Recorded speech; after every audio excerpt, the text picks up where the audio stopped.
முழுசா political பார்ட்டியோட PR சேனலா மாறின மீடியாவை பாரு. நம்ம எல்லாருக்குமே தெரியும் மீடியான்றது ஃபோர்த் பில்லர் ஆஃப் டெமோக்ரஸின்னு. அதாவது மக்கள் பிரச்சனையை வெளில கொண்டு வரணும், உண்மையை சொல்லணும், நிறைய கேள்விகள் எழுப்பணும். இதுதான் மீடியாவோட வேலை.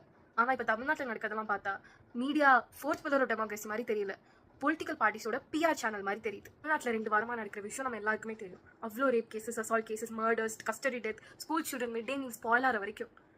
ஆனால் இதெல்லாம் மீடியாவில் வராது. வேற என்ன வருது?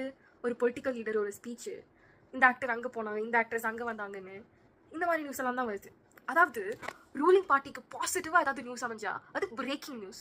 இதே மக்களுக்கு பிரச்சனை வந்தால் நோ நியூஸ்.